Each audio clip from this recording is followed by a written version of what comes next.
de regarder le replay juste avant de lancer mon stream, j'ai pas retrouvé le passage. Mais on va trouver, hein.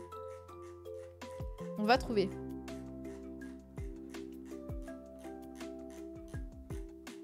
Je l'ai écrit sur la scène, vous croyez, pour m'en rappeler? Oh, le génie! Oh mon dieu, contre Fury qui nous sauve! Je l'ai écrit sur la scène pour m'en rappeler! Oh, incroyable! Donc, c'est parti. Usul a dit, je vais pas quémander à Maudit, elle va dire que c'est un truc pourri de sauce d'em. Il a bien raison. Il me connaît, un petit peu, exactement. Mais c'est pas grave, nous complétons finalement. Oh là là. Donc oui, c'est bon, j'ai retrouvé. Alors attendez, je me déplace à la page en question. Et ça devrait être bon. Je suis trop joie, quoi. Ok. Franchement, j'ai juste prévu mon live, en fait. Mais je m'en rappelais pas, tellement je fais trop de trucs. Faut arrêter. Voilà. Alors, pour celles et ceux qui n'étaient pas là, on parle des ONG depuis quelques semaines. C'est pas grave si vous étiez pas là et que vous avez loupé les informations. Ouais, j'ai vu pour Eric Woerth, ouais. Mais je commente pas trop l'actualité politique, mais effectivement, j'ai vu pour Eric Woerth. Donc bienvenue à toutes et à tous. Aujourd'hui, c'est un live lecture de sciences sociales, comme tous les jeudis à 17 h. Et en ce moment, on se fait un cycle de lecture autour des ONG. Donc on parle de plein de choses différentes sur comment est-ce que les ONG sont financées, comment est-ce qu'elles arrivent à obtenir de l'argent. On a vu qu'elles obtenaient de l'argent de la part de bailleurs de fonds publics, donc notamment l'Union européenne ou des États qui vont les financer, leur donner des subventions. Elles peuvent aussi essayer de faire des collectes de dons. Donc ça, c'est les gens qui vous alpaguent dans la rue pour dire s'il vous plaît, une petite pièce pour la Croix-Rouge. Ou sinon, vous en avez rien à foutre des animaux si vous donnez pas la WWF, enfin tous ces trucs-là. La maudite du passé était mieux préparée que la maudite du présent. Exactement. Salut Marine the Beaver, salut Van Champ. Et donc, tout ce truc-là, on a essayé de voir un petit peu et décortiquer tout ça. Il y aura toutes les rediffs des live lectures qui seront postées sur la chaîne de rediffusion. En ce moment, sur la chaîne de rediff, je poste les live lectures de la sociologie du monde rural. Donc, qu'est-ce que c'est que de vivre à la campagne? Comment est-ce que les gens survivent dans la vie à la campagne alors qu'il y a de moins en moins d'emplois? Tous ces trucs-là. Mais après, je posterai du coup les rediffs sur les ONG. Mais on a parlé un petit peu de tout l'aspect financier, l'aspect professionnalisation aussi. Sachez que si vous ne le savez pas encore, il y a des masters spécialisés. Quand vous sortez de ces masters, vous pouvez aller tout de suite travailler en ONG. Sans pour autant avoir été bénévole avant, sans pour autant avoir une connaissance du terrain. Voilà, maintenant, il y a des cursus qui se spécialisent pour devenir justement dans l'administration des ONG, la gestion, tous ces trucs-là. Et donc là, ce qu'on était en train de lire depuis la semaine dernière, c'était les motivations des gens qui justement s'engager dans les ONG, que ça soit en tant que bénévole, volontaire, on appelle ça aussi, donc c'est un autre statut, mais soit les bénévoles, les volontaires ou les salariés, qu'est-ce qui fait que ces personnes ont envie de travailler dans les ONG? Ce qu'on avait vu et que moi j'avais appris, donc c'est ça que j'ai retenu, c'est que il y a des... Donc là, on avait travaillé notamment sur Médecins sans frontières. Merci Tamanos pour les 22 mois de soutien, merci beaucoup. Ah d'ailleurs, je vais vous mettre... Quand nous, on est convoqués par la police, nous, vous voyez, par exemple, on n'a pas d'immunité ouvrière. Désolé, on y va. Je vais vous mettre la commande dans le chat pour que vous ayez la source vers la lecture. Pour les personnes qui sont sur YouTube, ça sera mis dans la description. Hop. Voilà, c'est bon, c'est validé. Et donc, ce qu'on avait vu la dernière fois, c'était Médecins sans frontières. Merci énormément Tamanos pour les 22 mois. 2 ans de capitalisme. De destruction du capitalisme, j'espère. Je vais baisser la musique, excusez-moi, c'est que des fois, elle s'enjaille un peu trop. J'entends la même chose que vous, en plus. Je m'en étais rendu compte aussi. Et donc, on avait vu la dernière fois que les personnes qui sont motivées, justement, en tout cas celles qui sont chez Médecins sans frontières, d'où est-ce qu'elles tirent leur motivation pour s'impliquer dans Médecins sans frontières, notamment les médecins qui sont dans Médecins sans frontières. Et ben en fait, ils expliquaient que... c'était des personnes qui faisaient une moins bonne carrière en France. Quand nous, on est convoqués par la police, nous, vous voyez, par exemple, on n'a pas d'immunité ouvrière. Désolé, on y va. Merci Chihiro pour les 8 mois de soutien. C'est toi qui t'es capitaliste sur Tamanos depuis bientôt 2 ans. C'est ça, exactement. C'était mon placement financier, en fait, Tamanos. Merci beaucoup, Chihiro, pour les 8 mois. Merci Data, c'est très gentil. Merci pour la force. C'est pas vraiment des masters spécialisés, c'est des masters très généralistes, mais seuls les gens avec un gros capital social trouvent du boulot derrière. Très bien, apporte de la nuance, mais juste, c'était un truc que je balançais comme ça. Vous voulez voir les rediffs pour avoir toutes les infos, n'hésitez pas. Mais c'était pas le cœur de toute façon de la lecture. Et donc évidemment, de toute façon, qu'importe le master dans lequel tu sors, duquel tu sors, tu trouves un taf derrière, que si tu as un gros capital social, ça s'appelle de toute façon le capitalisme. Qu'est-ce que vous voulez que je vous dise là-dessus? De toute façon, c'est déprimant. Salut 1312. Et donc, ce qu'on avait vu, c'est que les médecins qui s'impliquent dans Médecins sans frontières, en tant que volontaires ou en tant que salariés, ils ont une moins bonne carrière en France que la plupart de leurs autres collègues. Et donc, en fait, ils sont en position un peu d'outsider, quoi. Vous voyez, ils sont un peu à la marge dans le milieu de la médecine. Les infirmiers et infirmières, c'est pareil. Et donc, du coup, il y a notamment une infirmière de 38 ans qui expliquait que elle, donc déjà, elle est fille d'ouvrier chez Citroën, son petite fille d'agriculteur, quelque chose comme ça. Et elle devient infirmière et elle voulait être médecin. Mais elle n'arrive pas à faire ses études, finir ses études pour pouvoir être médecin. Donc, du coup, elle est infirmière. Et son moyen pour elle d'ascension sociale, ça va être justement par le biais de travailler dans une ONG et de récolter aussi le prestige de cette ONG. Et ce qu'on avait dit, c'est que c'était pas cynique ou calculateur ou quoi. C'est juste qu'en fait, ça permet de donner du sens à ces gens dans leur métier, en fait. C'est qu'en gros, ils s'ennuient au travail avec la routine dans le pays... bah là, on parlait de la France, dans leur pays occidental et tout ça, ils s'ennuient de leur routine au travail. Et du coup, ils vont avoir un sentiment de... Et c'est pour ça que le texte s'appelle comme ça, faire de sa vie un roman. Ça va être un moyen pour eux de vivre une aventure, quoi. Et ils vont pouvoir raconter ça à leurs proches et donner du sens à leur existence, notamment par le partage, la solidarité et toutes ces choses-là. Et en fait, les valeurs, pour eux, sont plus importantes que le travail en tant que tel. Voilà. L'impérialisme, c'est ascenseur social, voilà. Et on a beaucoup parlé de néocolonialisme et des impacts que ça pouvait avoir dans les lives précédents, si vous avez envie de voir les rediffs également. Salut Queenral, salut Unsvin. Salut JVG, je débarque et je comprends pas ce que capital social signifie. Mais oui, mais c'est pour ça que ça me saoule les messages comme ça qui sont balancés dans le chat, parce qu'effectivement, il faut que je prenne 1000 ans pour pouvoir définir les trucs, sinon personne comprend. Donc c'est toujours chiant d'avoir un chat avec des gens qui ont des connaissances en sciences sociales parce qu'ils sont illisibles. Et ils font pas cet effort de médiation et de justement rendre intelligible ce qu'ils disent. Du coup, le problème, qu'est-ce que c'est qu'un capital social? C'est, si tu veux... Alors, m'en voulez pas parce que je simplifie trop, mais c'est le réseau, tu vois. C'est les gens que tu connais et comment est-ce que tu peux utiliser ces relations. Donc typiquement, quand tu sors d'un master, comment est-ce que tu trouves du travail? Les gens, ils vont dire, dans le langage courant, tu vois, on dit le piston. Voilà, je vais trouver tu trouves un boulot, t'as un bon poste, c'est grâce au piston. Bah en fait, Bourdieu, il va dire, c'est le capital social, c'est le fait d'avoir des réseaux d'interconnaissance et tout ça. Donc voilà. Donc si vous voulez, c'est le réseau, le piston, voilà. Dans le langage courant. J'ai bien entendu. Alors, d'études de médecine, elle galère, elle fait infirmière en attendant. Bah, du coup, elle a abandonné ses études de médecine. Elle a juste terminé ses diplômes pour être infirmière. À 38 ans, tu vois, elle est pas encore en études de médecine parce que bon, ça peut vite être éprouvant, les études de médecine. En général, bon, tu bascules vers autre chose, quoi. Après, t'as des gens qui se réorientent au fur et à mesure, mais c'est compliqué, hein, la réorientation. Si tu te réorientes à 38 ans pour médecine, c'est dur. C'est très très dur. Ah mais pas de souci, JVG, tu as raison de poser la question. Hein. C'est juste que c'est difficile de répondre aux messages du chat et de tout expliquer, donc c'est bien si vous posez les questions, effectivement. Je suis un peu dans ce cas, veto. Ah ouais? Mais c'est difficile, hein, la réorientation. C'est vraiment compliqué.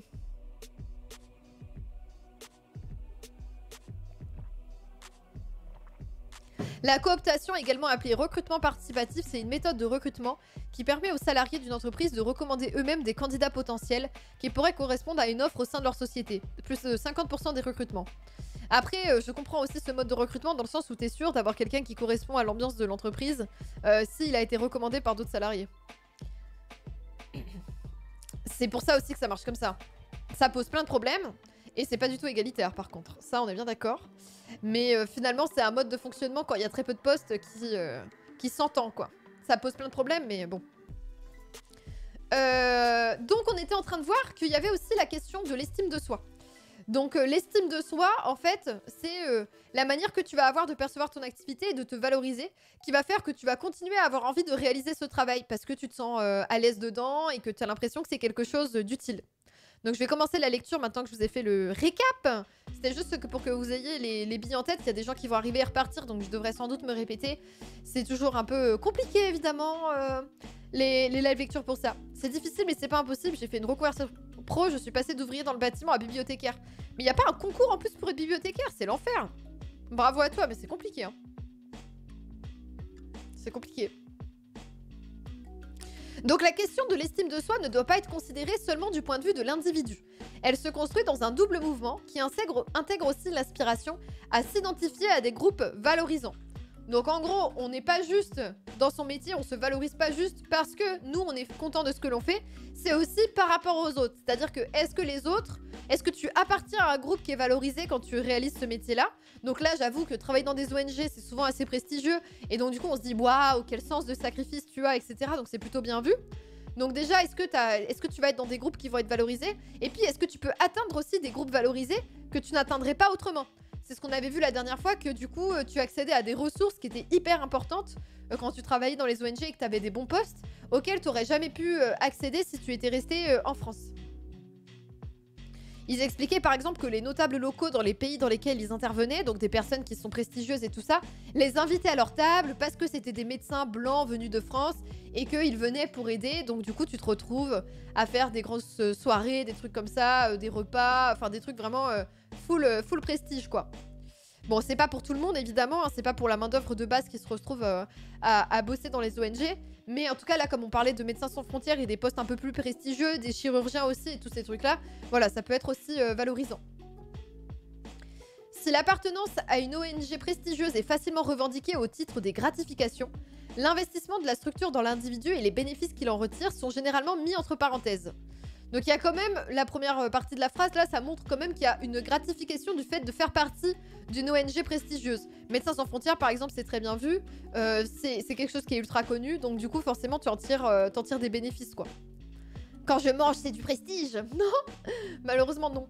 Mais si les autres te regardent manger avec genre une fascination, je pense que t'es quelqu'un d'important. Salut Marco Pagotto. L'image du militant de parti politique qui gravit progressivement les échelons de l'organisation, les possibilités acquises, permettent d'accéder à des statuts largement supérieurs à ce que permettait une carrière classique, avec ce que l'on peut comporter de frustration. Donc en gros, là, ce que l'auteur est en train de dire, c'est que grâce aux ONG, tu arrives à t'en sortir et à avoir une meilleure carrière que ce que tu aurais eu en France. Donc c'est pour ça que quelqu'un disait dans le chat, bah, l'impérialisme sapé, c'est qu'en fait ta carrière individuelle elle est meilleure. Alors ce qu'on avait vu la dernière fois, c'est que c'était un truc supplémentaire. En gros, les gens ne vont pas s'investir et devenir volontaires dans les ONG pour faire une meilleure carrière. Ils vont le faire pour d'autres raisons, qui sont notamment, bah, j'ai besoin de changer de ma routine quotidienne, j'ai besoin de trouver du sens dans mon travail et dans le monde de l'entreprise, dans l'hôpital public qui est déstructuré, je ne trouve pas de... Voilà, je ne me sens pas bien, donc j'ai envie de faire autre chose. Et c'est avec ce autre chose que en plus vient une gratification, meilleure carrière, et il y a ce côté, on peut gravir les échelons. Et donc du coup, l'infirmière de 38 ans, par exemple, elle a eu un poste de gestion, de management et tout ça, un poste important en fait, plutôt que d'être juste sur le terrain, elle fait plein d'autres choses. Et donc du coup, c'est quelque chose auquel elle aurait jamais eu accès autrement. Ou en tout cas, très peu de chances d'y accéder autrement. Tu as voté Mélenchon, maudit, simple question. Je vois pas le rapport avec ce qu'on est en train de faire. On est en train de faire un live lecture de sciences sociales. Je comprends pas trop l'enjeu. Beaucoup de stages de Sciences Po dans les ambassades, les consulats, les instituts français ou dans les ONG. Dans les organisations internationales aussi. L'ONU, tous ces trucs-là, quoi.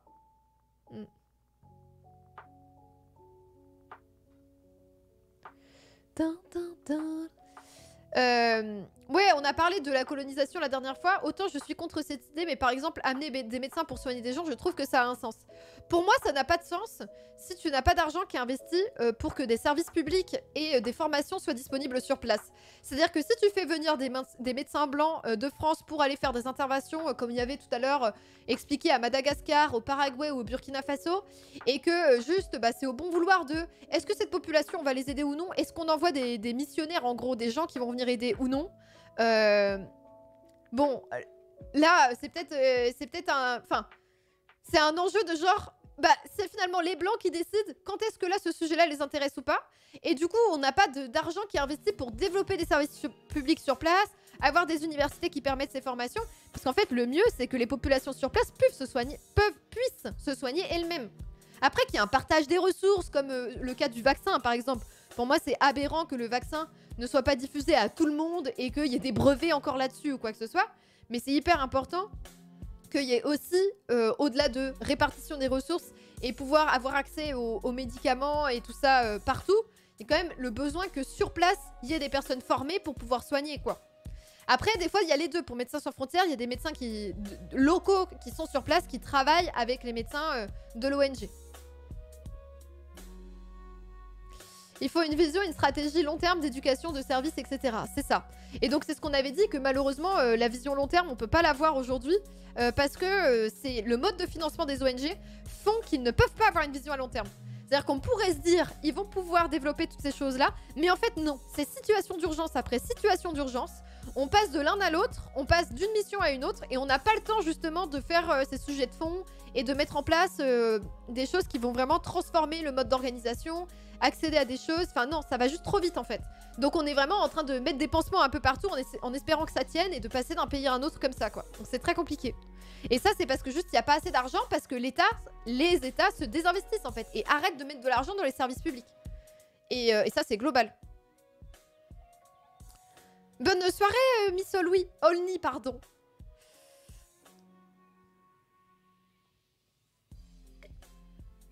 J'ai eu l'occasion à 13 ans de voyager au Burkina Faso pour fêter les 20 ans d'une asso qui vise à aider un village. On a été accueillis là-bas comme des rois, c'est très perturbant. Bah justement, c'est véritablement, tu vois qu'il y a des êtres blancs, mais d'ailleurs ils en parlent, hein. Les personnes qui témoignent expliquent que être blanc sur ces territoires-là, tout le monde te perçoit différemment en fait.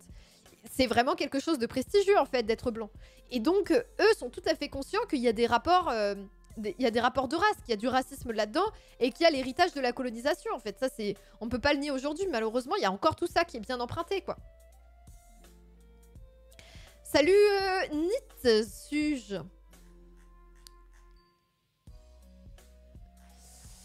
Du coup l'institution, donc l'ONG, elle accompagne un désir de promotion sociale de ceux pour qui c'est un modèle. Comme elle propose ce modèle de promotion par le mérite à ceux qui n'y ont pas eu accès.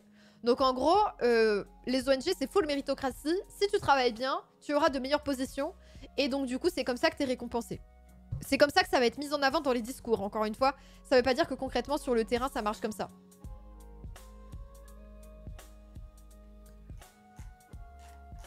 Ok.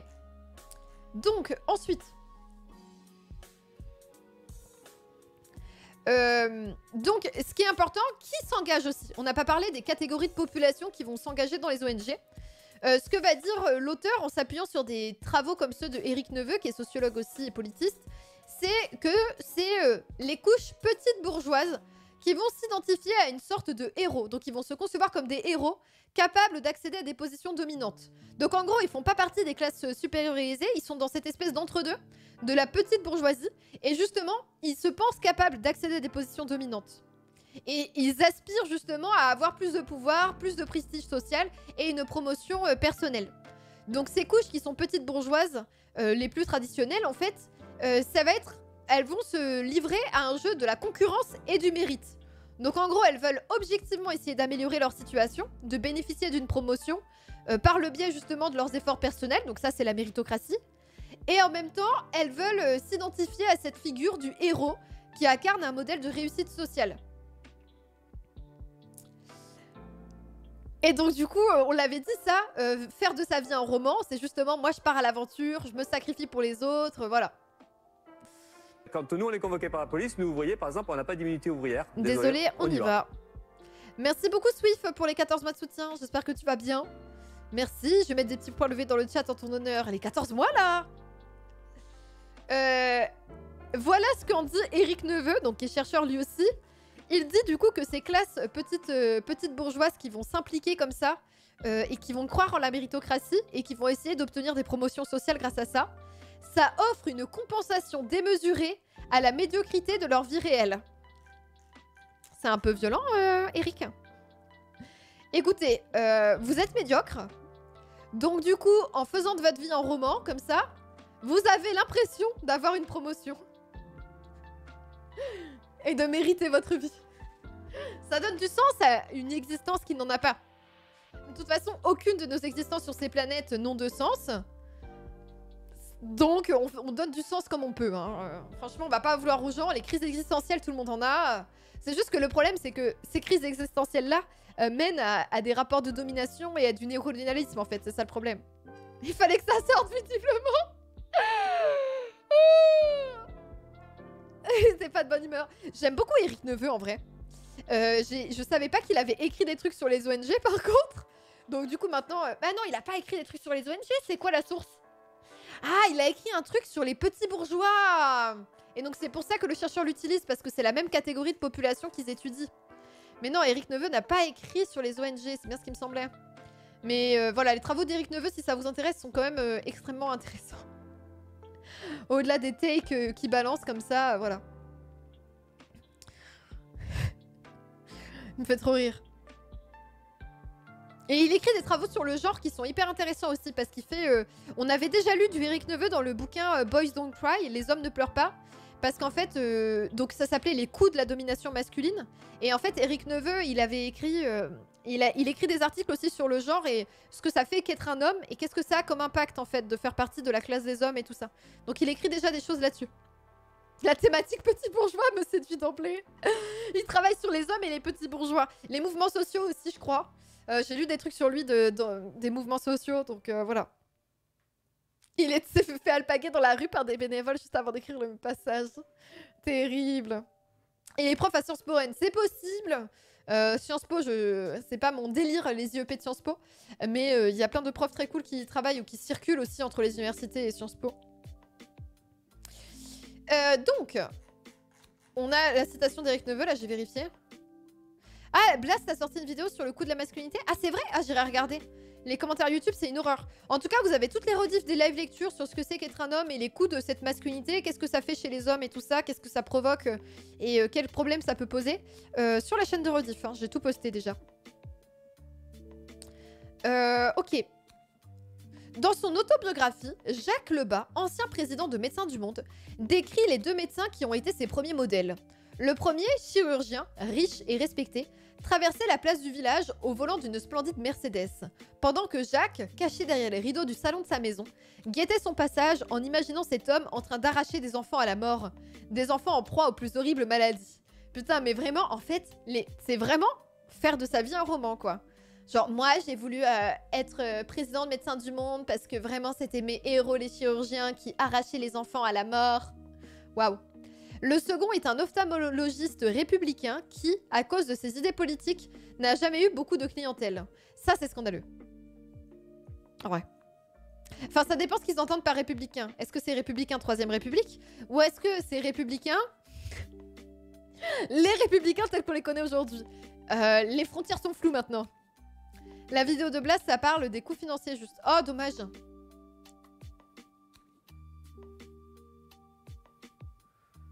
Ah, dommage. Ça se concentre beaucoup trop sur l'économie. Ok. Bah, je regarderai. On pourra faire une critique. Ça, pour le coup, on pourra faire un react. Hein. Aucun problème. Vu que là, pour le coup, ça va pas être juste mon commentaire politique un peu naze parce que j'y connais rien. Pour le coup, j'ai déjà des connaissances là-dessus. Ça pourrait être plus facile. Les républicains, c'est où sur l'échiquier politique? Ben justement, ça dépend des périodes en France et ça dépend de quand. Donc c'est pour ça que là, je peux pas te dire, ça dépend. On peut vérifier, hein. C'est Jacques Lebas, le mec, il date de quand? C'est qui? Alors aujourd'hui, les républicains, c'est un parti de droite. Hein.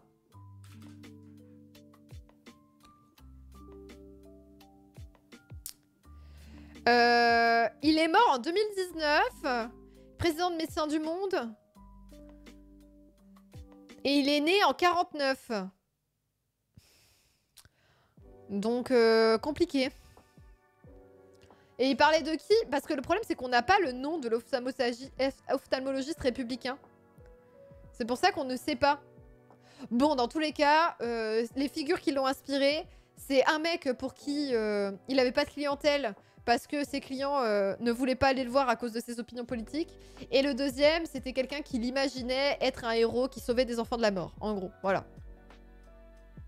Plusieurs expatriés moins célèbres expliquent eux aussi comment ils ont été bercés par des récits qui sont devenus de véritables modèles pour leur action. Donc ça veut dire que, en fait, pour qu'ils aillent se motiver et s'impliquer dans une ONG, il faut aussi qu'ils aient des représentations de gens qui l'ont déjà fait. Et ça leur apparaît comme quelque chose d'important que de le faire, quoi. Ils sont nourris de tous ces récits-là. Voilà, par exemple, il y a des gens qui parlent de leur grand-père, officier dans des régiments zouaves du Maroc. Assistance responsable du programme de Médecins sans frontières. Il y a aussi une infirmière qui parle de ça, de son grand-père, à l'école de la Croix-Rouge. Une fille de sous-officier de l'armée de l'air qui en parle également.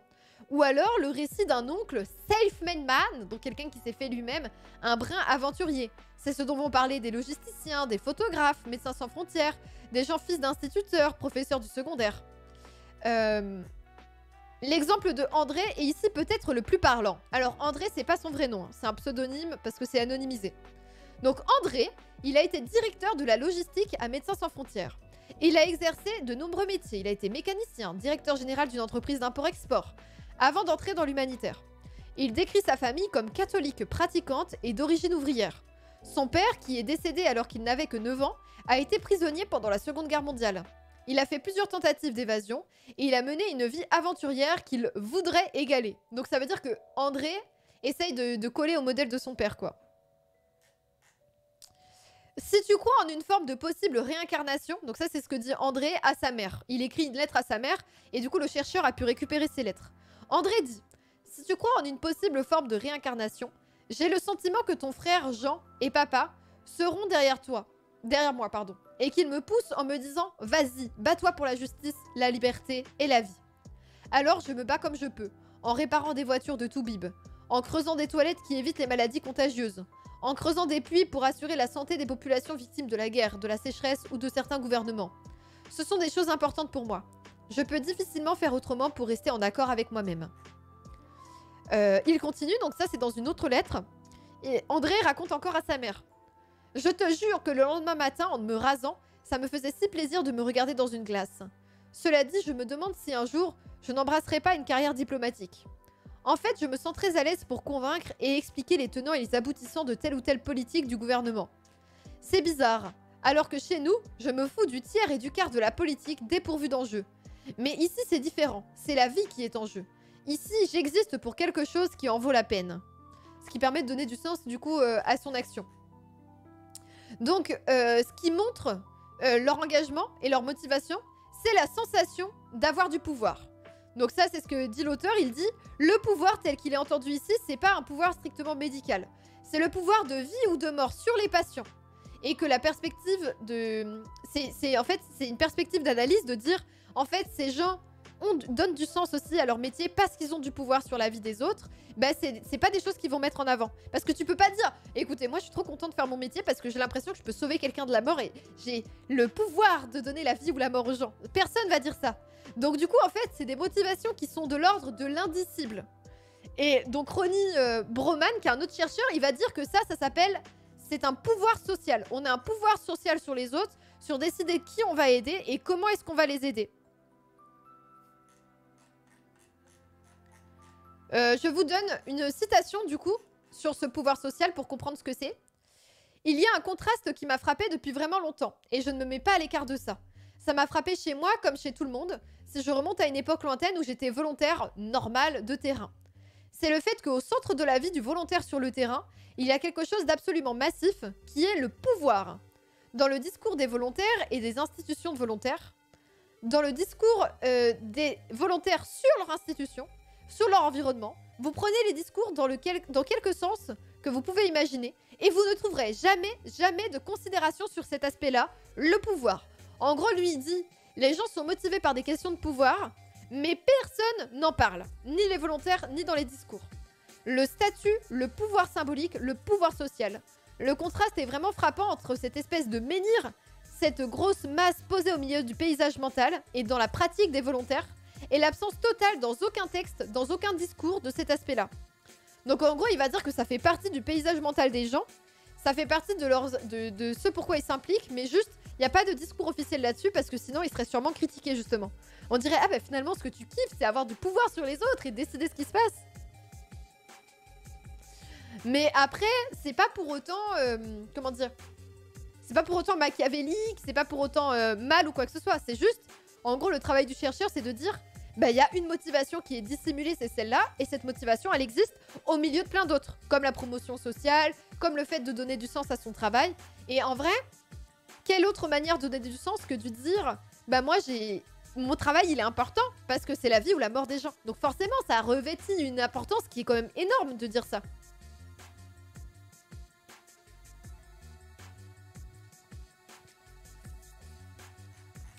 Dans le cadre des missions, le médecin hospitalier lambda ou le généraliste de quartier sont amenés, comme les logisticiens, les administrateurs ou les infirmiers et infirmières, à fréquenter des représentants des Nations Unies, donc de l'ONU, des ambassadeurs, des ministres, des journalistes Quand nous, on et est des hauts convoqués par la fonctionnaires. police, nous, vous voyez, par exemple, on n'a pas d'immunité Waouh. ouvrière. Désolé, on y va. Waouh, waouh, waouh, waouh, waouh, waouh, waouh. Attendez, je libère le chat.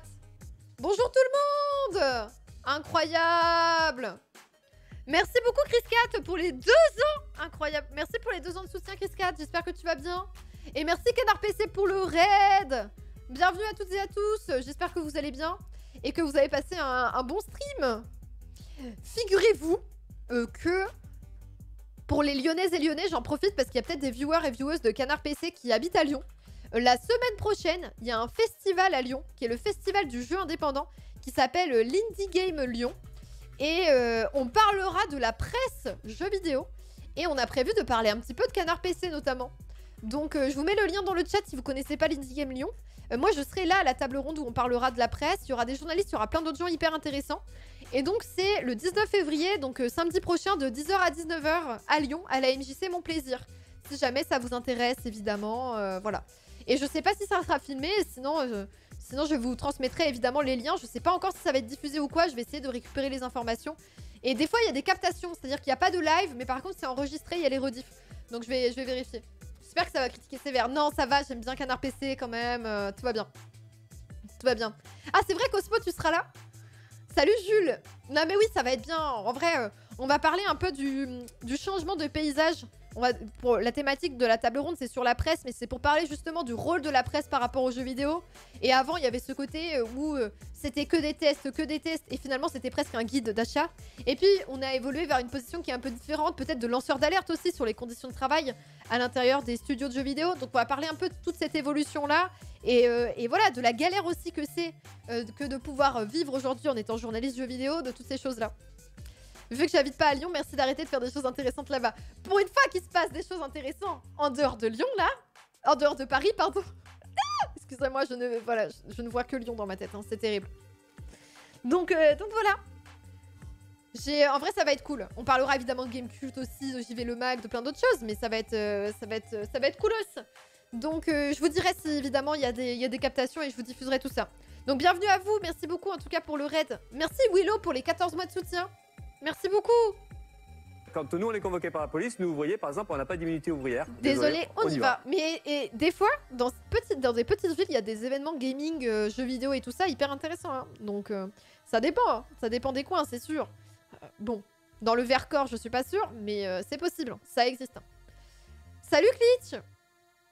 Ce qu'on était en train de faire, pour celles et ceux qui arrivent, on est en train de faire un live lecture de sciences sociales et on est en train de parler des ONG. En gros, je fais des let's play jeux vidéo, on discute de jeux vidéo, mais en dehors de ça, tous les jeudis à 17h, on fait des live lecture de sciences sociales ici. On essaye de mélanger un peu le contenu sciences sociales et jeux vidéo. Là, on n'est pas du tout sur une thématique proche du jeu vidéo, mais sur ma chaîne YouTube, vous avez une vidéo YouTube de 52 minutes qui parle des mèmes et qui parle du coup de mèmes issus de jeux vidéo si ça vous intéresse, si vous avez envie de voir un format monté. Mais là, sinon, on fait des lectures et on commente ensemble, on en discute et tout ça. Et on était en train de parler des ONG, les organisations non gouvernementales internationales. Donc vraiment, celles qui ont pour but d'essayer de créer de la solidarité internationale, comment est-ce qu'elles mettent en place leurs actions. Et on essayait de voir les personnes qui travaillent dans ces ONG. Et là, on était principalement sur Médecins sans frontières. Comment ces personnes sont motivées à devenir volontaires pour Médecins sans frontières. Il y a peut-être une team e-sport dans le monastère des Chartreux, on sait pas, peut-être. Vous savez, à Poitiers, il y a la Gamer Assembly, donc tout est possible. Hein. Tout est possible. Donc,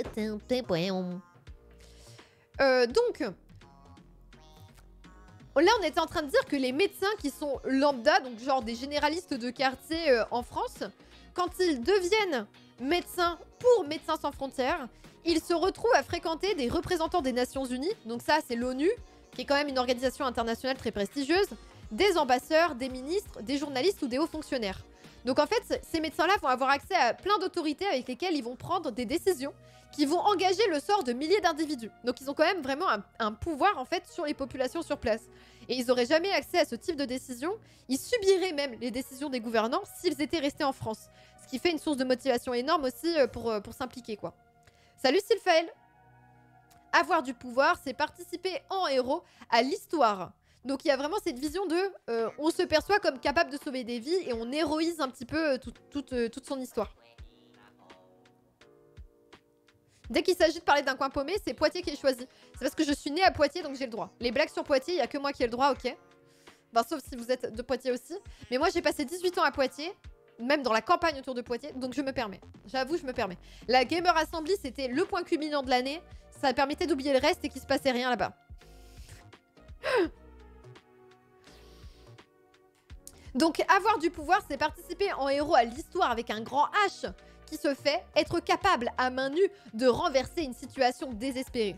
C'est ce dont ont l'impression, en tout cas, les gens qui participent aux actions des ONG. Les expatriés, par leur trajectoire biographique, la nécessité de se débrouiller seul, de forcer le destin, la création d'entreprises, l'expérience de militantisme, le sentiment d'avoir pu modifier le cours des choses, semblent plus que d'autres prédisposés à prendre les événements en charge dans les situations vécues. Donc en fait, ils sont proactifs et ils essayent à balle de dire « Moi, je peux changer le cours des choses. Moi, j'ai besoin de donner du sens à ma vie et je pense que je peux aider des gens. » D'où ce sens du sacrifice, quoi. C'est lié à leur parcours avant de rentrer dans l'ONG. On avait vu qu'il y avait pas mal de gens qui étaient déjà... comment on dit? Bah, militants, quoi. Enfin, qui étaient déjà dans des organisations politiques avant de rejoindre des ONG. Si on y a passé 2 ans, on peut... Ouais, normalement, on peut. Partenaire, ouais, bien sûr, partenaire. Terrible. Cette capacité à peser sur les événements et à laisser une trace, fût-elle minime, dans l'histoire, apparaît comme une source majeure de motivation pour ceux qui sont le plus en quête d'estime de soi. Donc ça permet de se faire valoriser aux yeux des autres et puis d'avoir confiance aussi en soi. Voilà ce que raconte André, qui est logisticien, à sa mère, encore une fois dans ses lettres. Il écrit à sa mère. « Je te raconte mon dernier beaucoup. Tu te souviens, dans ma dernière lettre, je t'expliquais tous nos problèmes pour nourrir les déplacés mozambicains.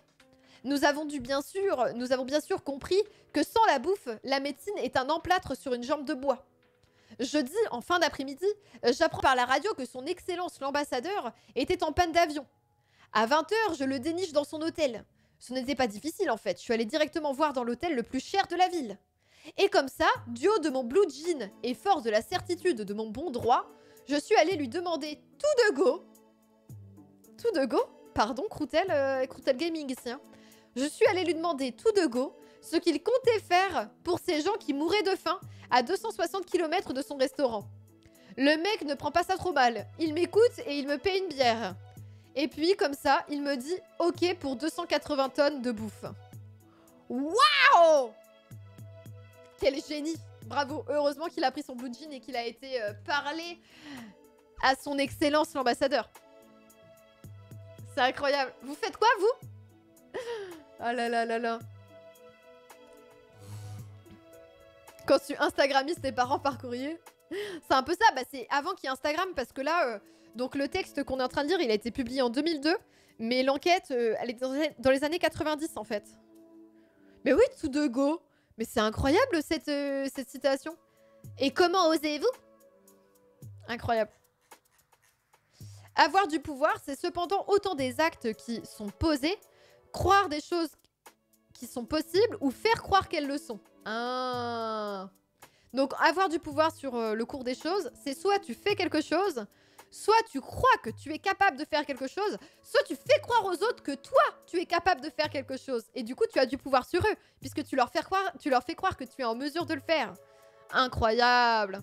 Il n'est donc pas étonnant que les humanitaires jouent complètement sur le registre héroïque en procédant dans les discours par effet de centrement. Donc ils centrent leur discours sur eux et puis ils font de leur vie un roman, ils se rendent héros de leur propre histoire, quoi.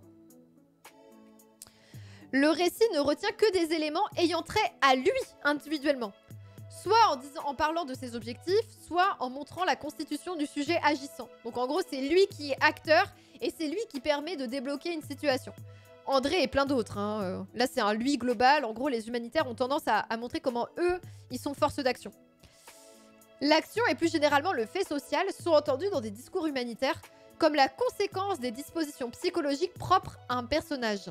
Donc oui, alors ça, c'est les théories de l'action. Franchement, je vais pas vous expliquer parce que il nous faudrait même pour moi, hein, sans déconner, hein, je vous dis vous, mais globalement, il nous faudrait 40 heures pour comprendre les théories de l'action, parce que c'est l'enfer. Donc, du coup, là, il l'explique pas, il balance juste une phrase comme ça. Donc, on va faire comme si on n'avait rien entendu. Si ce n'est qu'en tout cas, les acteurs, donc la personne qui va faire de l'humanitaire, qui est acteur de sa vie, quoi, elle pense qu'il y a une intentionnalité et que elle est héroïne de sa vie. On a vu aussi qu'il croyait en la méritocratie, donc s'il travaille dur, il pourrait arriver à quelque chose, quoi. J'ai rien de prévu jusqu'à samedi. Bah, moi, si, quand même. C'est dingue, cette envie de pouvoir. En fait... Moi, je comprends l'envie de pouvoir sur une chose. On a critiqué le fait que, voilà, les gens de l'humanitaire, ils ont envie d'avoir du pouvoir sur la vie des autres aussi. C'est important pour eux de se dire, là, je suis capable de sauver des vies. Mais en vrai, quand tu es en France et que tu es même, là, on parle de petits bourgeois, mais on n'est pas dans la grande bourgeoisie, tu vois. Eh ben, c'est les personnes qui sont médecins. Là, on parle par exemple de l'hôpital public, tu vois. Ces personnes-là qui sont médecins, elles ont l'impression, quand il y a une décision qui est prise par le gouvernement, qu'ils peuvent rien faire en fait. Leurs conditions de travail se détériorent. Tu te retrouves dans des situations où tu n'arrives pas à gérer et tu n'as pas de prise sur ce qui arrive. Donc je comprends tout à fait que tu te dises casse-sauce de l'hôpital public et je vais aller à Médecins Sans Frontières et aller aider des gens qui en ont vraiment besoin ailleurs. Alors il y a des gens qui en ont besoin aussi en France, mais je pense que c'est un moyen pour eux de reprendre du contrôle sur leur vie. Faut pas oublier qu'on est dans un contexte qui est quand même capitaliste, qui nous met en concurrence et tout ça, et où en fait les services publics en France, ils sont complètement déstructurés. Et il y a de moins en moins d'argent qui est mis. Et là, c'était déjà le cas en 2002. Mais imaginez en 2022, en pleine crise sanitaire, quand Emmanuel Macron et Olivier Véran sont en mode « Oh, bah on ne rajoute pas plus de lits dans les hôpitaux, on en enlève même !» Alors que c'est à l'inverse de ce que demande le personnel soignant. Donc forcément, c'est pour ça aussi que les gens ont envie d'avoir du pouvoir. C'est du pouvoir sur leur vie avant tout, d'être acteurs de leur vie. De reprendre du contrôle en fait sur leur vie. Et ça, c'est finalement assez légitime et tout le monde essaye de pas se sentir dépossédé de sa vie, tu vois. Il n'y a rien de pire que au quotidien d'avoir l'impression d'avoir aucune prise sur ce qui t'arrive et de subir toute ta vie parce que c'est les autres qui prennent des décisions à ta place. Des fois, ça peut être... ça peut te soulager parce que ne pas avoir trop de responsabilités, tu te dis, bon bah... Voilà, mentalement, la charge mentale peut être un peu plus basse. Mais par contre, quand au quotidien, tu subis ton travail et que tu peux rien faire de tes journées de travail si ce n'est ce qu'on t'impose, c'est épuisant. C'est épuisant. Et quand t'as l'impression de faire quelque chose et que quelqu'un vient casser tout le travail derrière, et c'est ce que fait le gouvernement aujourd'hui avec les questions de santé, la politique de la santé, tu sais, les gens s'investissent dans leur travail, ils essayent d'aider les populations, et puis t'as le gouvernement qui vient qui fait « Ah là !» Ça doit être épuisant, tu vois. La frustration de dire « Moi, je travaille pour essayer de sauver des vies, et puis finalement, c'est ça. Enfin, on vient nous mettre des bâtons dans les roues. » Voilà, ça doit être épuisant. Peut-être que c'est le cas aussi pour beaucoup d'expats, même hors ONG. C'est le cas pour beaucoup d'expats, en tout cas, dans les ONG, hors médecins. Parce qu'on a vu que les logisticiens aussi, tu sais, comme c'est des postes un peu administratifs et tout, faire de la gestion de stock, faire de l'administratif, vérifier que tout se passe bien et tout, tu fais ça dans les entreprises, tu te fais un peu chier, tu te dis, bah finalement, c'est pour accumuler des richesses, mais moi, j'y touche pas grand-chose, quoi. Ces richesses, j'ai un salaire et c'est tout. Alors que pour les ONG, tu te dis, le fameux, c'est pour la bonne cause. C'est pour la bonne cause. Ça serait pas un souci si leur reprise de pouvoir sur leur propre vie conduisait pas parfois à l'enlever à d'autres sur la leur. Exactement. En fait, c'est ce qu'on avait dit, c'est que ce qui est ouf, c'est que du coup, ils veulent reprendre du pouvoir sur leur vie, donc ils vont partir à l'étranger pour le faire, mais c'est au détriment des populations sur place qui, elles, sont mises sous tutelle, en fait, et n'ont pas les possibilités de développer leurs propres compétences et de pouvoir prendre leurs décisions, etc. Donc ça enlève du pouvoir d'agir à d'autres populations sur place. Et quand tu reviens en France, en plus, t'es considéré comme prestigieux. Donc du coup, ils montent les échelons comme ça. C'est pour ça qu'on disait que c'était du néocolonialisme, même si les gens ne le souhaitent pas. Dans les faits, c'est ça qui se produit, quoi, malheureusement. Et c'est super compliqué, hein.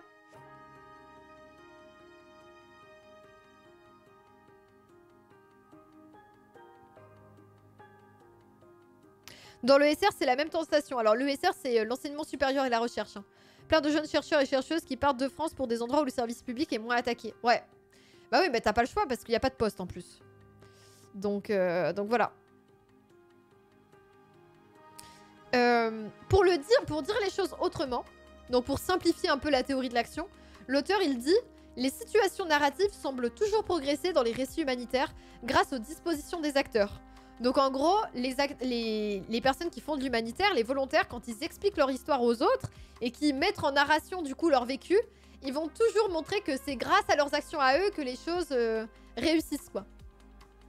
Salut, c'est Jérémy. Le recours à ce type de figure fonctionne d'autant mieux que les contextes administratifs et politiques dans lesquels interviennent ces expatriés valorisent des relations interpersonnelles, ce qui laisse des espaces aux acteurs pour mobiliser ces ressources. Donc c'est beaucoup de, pareil, de liens entre les gens, de liens de confiance et tout ça qui font que les actions vont se mener et ils vont pouvoir ensuite raconter ces récits-là parce que y a de l'interpersonnel. L'ambassadeur, tu vas vraiment pouvoir le rencontrer. C'est pour ça que tu as du pouvoir sur les prises de décision. C'est parce que tu peux lui parler, le rencontrer, etc. Cette idée de héroïsation refabriquée par les récits transcende finalement l'ensemble des discours sur la motivation. La façon dont les personnes qui font de l'humanitaire parlent d'eux est de ce point de vue assez comparable à une littérature épique. La structure de leur discours présente les mêmes invariants. Il y a une défense d'une certaine conception de ce qu'est le bien, il y a une implication dans des situations extraordinaires, et il y a une référence constante à l'émotion. Donc ces récits humanitaires, c'est un lieu de motivation de la motivation. Au sens où ce récit, il va expliquer les raisons qui poussent à s'engager et ça va permettre aussi un appel au mouvement et une incitation à l'action. Donc non seulement les discours montrent et permettent de justifier pourquoi toi t'étais motivé à t'engager dans l'humanitaire, mais en plus de ça, comme ce récit est motivant pour les autres, ça peut pousser à l'action. Ça vient te faire rester en fait dans l'action. Parce que comme tu le racontes aux autres, tu te rends compte que ça a du sens, tu continues quoi. C'est le pied dans l'engrenage. Salut Tsuika. Dans le cas différent, du contrôle sur sa vie par du pouvoir sur les autres, c'est ce qui est vendu dans beaucoup d'entreprises de services. Mais c'est ce qui est vendu dans la Startup Nation. Genre, quand on te dit fais ton entreprise, tu vas pouvoir reprendre du pouvoir sur ta vie, c'est toi qui vas décider et pas un patron au-dessus. En fait, c'est ça aussi. Hein. J'ai dit bonjour à Jérémy, je ne sais plus. Bonjour Jérémy. Donc, du coup, les discours et les récits autour de l'humanitaire, c'est un lieu de motivation de la motivation. Ça permet d'entretenir la flamme de la motivation initiale. Parce qu'en fait, pour celles et ceux qui étaient là au début, vous vous souvenez sûrement que l'auteur, il avait dit que il faut pas seulement comprendre pourquoi les gens s'engagent. Parce que pourquoi les gens s'engagent pour faire de l'humanitaire, c'est finalement assez compréhensible. Reprendre du contrôle sur sa vie, avoir l'impression de faire quelque chose qui a du sens par rapport au monde de l'entreprise, on a l'impression de servir à quelque chose. Enfin, tous ces trucs-là, on les a vus. Mais pourquoi est-ce que tu continues à le faire sur le long terme alors qu'il y a quand même un sacrifice de soi qui est énorme, que tu vois plus tes proches et tous ces trucs-là. Donc voilà. Donc apparemment, c'est justement cette mise en récit de faire sa vie en roman qui va permettre de maintenir la flamme de l'engagement. Toutes les conversations informelles, largement encouragées par les institutions, donc les ONG, la publication de lettres d'expatriés par l'institution elle-même sont autant d'informations, j'imagine, qu'elles créent du sentiment d'appartenance. Donc ça crée un sentiment d'appartenance à l'ONG et ça permet de continuer l'engagement. Prendre toute la dimension de la motivation implique donc aussi de voir quels sont les mécanismes à l'œuvre dans les ONG pour maintenir la foi. La croyance dans le fait que ce que tu fais en fait est légitime et peut aider les autres et voilà. Et avoir envie de continuer quoi. Voilà, bon, en sciences sociales, on a tendance à beaucoup parler de croyance et de foi parce qu'en gros, les gens, ils continuent à le faire parce qu'ils croient que c'est important. Et donc, du coup, ils vont déterminer que c'est important par certains critères, et c'est les critères qu'on a vus, nous, aujourd'hui, quoi. Avoir du pouvoir, avoir l'impression de sauver des vies, susciter la gratitude, redonner l'espoir, être solidaire des personnes qui souffrent, avoir l'impression de lutter contre l'injustice. Tous ces trucs-là vont faire que les gens vont maintenir un engagement et ça va maintenir la foi. Après, moi, j'aimerais bien avoir un texte sur les personnes qui abandonnent, tu vois. Qui passent 10 ans à faire de l'humanitaire et qui du jour au lendemain arrêtent. Et pourquoi est-ce qu'elles arrêtent? Et là, on pourrait voir comment est-ce qu'on arrête de croire en tout ça et on fait autre chose. On pourrait étendre ça à tout travail, à vocation sociale, mais tout travail tout court. Hein. Pourquoi est-ce que... en tout cas, les gens qui y croient, genre on peut faire ça avec les politiciens, tu vois. Ça n'a pas vraiment vocation... Enfin, c'est questionnable. Ça dépend des politiciens. Mais ça n'a pas forcément vocation sociale, tu vois, d'être politicien de carrière. Et pourtant, les gens... Certaines personnes, en tout cas, y croient profondément, pensent qu'elles font ça pour le bien commun, que c'est hyper important de maintenir notre démocratie représentative, enfin voilà. Moi, tu vois, si je fais des live lectures de sciences sociales en stream, c'est parce que je crois que c'est important de diffuser ces savoirs-là. C'est une croyance, c'est de la foi, tu vois. Est-ce que ça a quelque chose de tangible que je peux mesurer? Pas vraiment. C'est mon avis, tu vois. J'ai une copine qui a écrit sa thèse de doctorat sur les politiques qui arrêtent la politique. Est-ce que tu peux me donner son nom pour que je regarde si elle a publié des articles? Ça pourrait être sympa. Un truc sur les politiciens qui arrêtent. J'aimerais bien.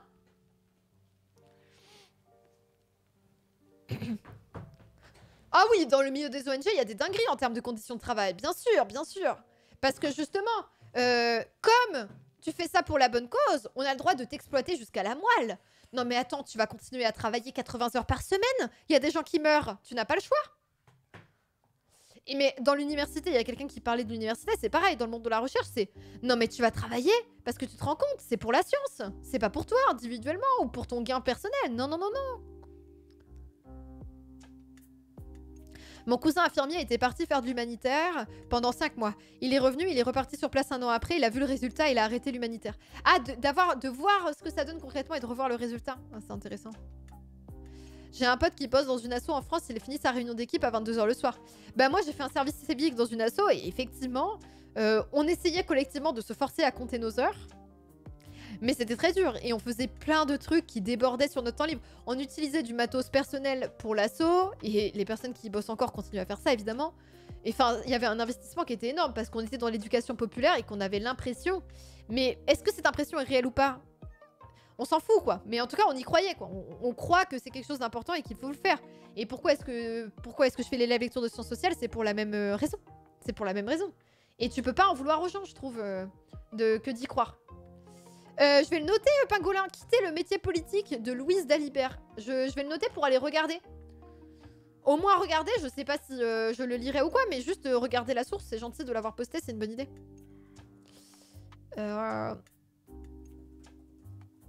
C'est bon, j'ai noté. Hop. Salut Néomi-san.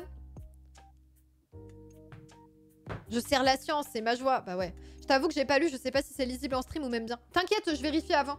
Mais après, ça peut être une lecture pour moi, pas forcément un truc en stream. Hein, tu sais, des fois, je lis encore des trucs pour moi. Perso, j'ai arrêté l'humanitaire Médecins sans frontières quand j'ai capté qu'on déconstruisait... déstructurait, pardon, les services de santé. Puis quand j'ai capté le relent néocolonial de la plupart des expats. Oui, alors ça peut être ça aussi. Ça peut être le côté décalage, tu vois. Où tu te rends compte que tes collègues sont full dans le néocolonialisme et toi, t'es là en mode, mais j'étais pas là pour ça, en fait. Voilà. Et ça, c'est intéressant aussi. Le décalage par rapport à des gens qui sont censés être proches de toi et tu te sens mal. Enfin, moi, ça m'est déjà arrivé dans des boulots de me sentir mal avec mes collègues, quoi. Et tu vois qu'il n'y a pas d'homogénéité sociale entre moi et mes collègues et ça marche pas, quoi. L'aide sociale à l'enfance, ouais, aussi, bien sûr. C'est difficile de compter ses heures quand il y a un gamin qui a nulle part où dormir dans la salle d'attente, c'est clair. Je trouve la même chose chez les enseignants, ouais. Carrément. Il y a des gens qui travaillent sans compter leurs heures et qui sont passionnés. Le problème, c'est qu'on est obligé de faire comme eux. Et le problème, c'est quand la structure repose sur eux aussi. Parce que s'ils font un burn-out parce qu'ils n'en peuvent plus, et que tout s'effondre, c'est compliqué. Ma pote à la SPA est épuisée après seulement 3 ans en tant que salariée. Elle aimerait trouver un autre travail mais redevenir bénévole. Elle adore la cause animale mais en tant que salariée, ils sont exploités. Ouais. Non, non, je suis pas à la Sorbonne, j'habite à Lyon. Je suis à l'université Lyon 2. Je donne des cours d'introduction à la vie politique française et à l'analyse politique au L1 et au L2. L2 de sciences politiques, du coup, à Lyon 2. Le texte qu'on a lu à l'instant, si vous voulez la référence, je vous la mets dans le chat. Et on va passer au deuxième texte. Hop, de la séance. C'est pas vraiment une séance de cours, hein. Je découvre les textes en même temps que vous. Je les lis en diagonale de mon côté, mais en vrai, c'est de la Enfin, on fait du contenu React, mais pas une vidéo, mais une lecture, quoi. En vrai. Hein, c'est ça la vie qu'on est en train de mener. Où est le truc? Ah, il est là. J'ai une pote, elle est à Abron, elle a repris ses études. Elle est en quoi, du coup? Il est possible que je la croise. Alors, je vais vous mettre la source de la nouvelle lecture. Attendez, ça va me prendre un peu de temps de mettre à jour. Du contenu réac... Non, c'est pour dire réaction à, pas réactionnaire, évidemment. Mais j'aime trop faire des réactions à des lectures plutôt qu'à des vidéos. Moi, j'aime trop. C'est trop drôle à faire. De commenter les lectures et tout. Moi, c'est un exercice que j'aime bien.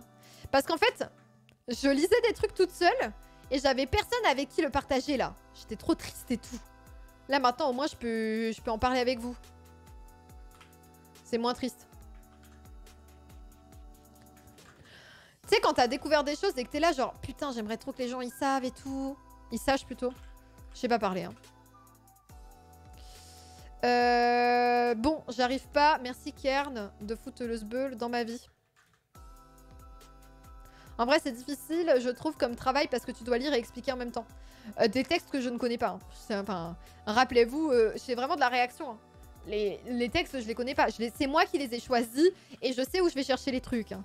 Et donc, je vérifie quand même avant que c'est pertinent et tout ça. Je lis en diagonale. Mais quand je dis que je lis en diagonale, c'est vraiment... Je regarde la texte, je fais comme ça. Clac, clac, clac, clac. Comme ça, j'ai les infos principales en tête et je me dis, ah ouais, ça va être bien. Mais je lis vraiment en diagonale.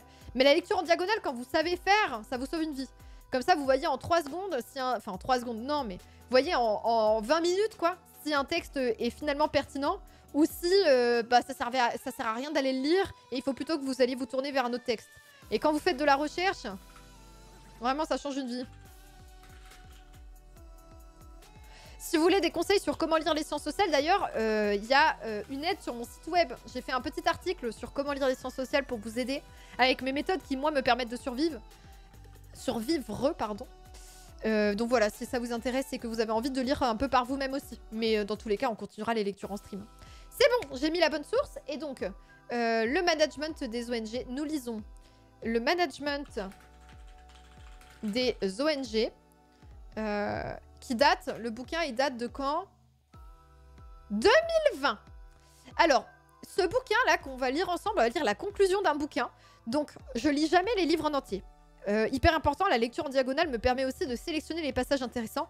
J'essaye de voir les livres comme un outil de travail en fait. Et si j'ai envie après, quand j'ai lu l'introduction et la conclusion, je vais relire des chapitres qui m'intéressent, etc. Donc c'est un peu des allers-retours. Je lis pas un bouquin d'une traite de A à Z. Et donc, le bouquin que là j'ai choisi, il n'a pas été écrit par des sociologues comme on lit d'habitude ou par des gens qui font de la sociologie politique ou quoi. Il a été écrit par justement des gens qui sont spécialistes du management, des questions de gestion et tout ça.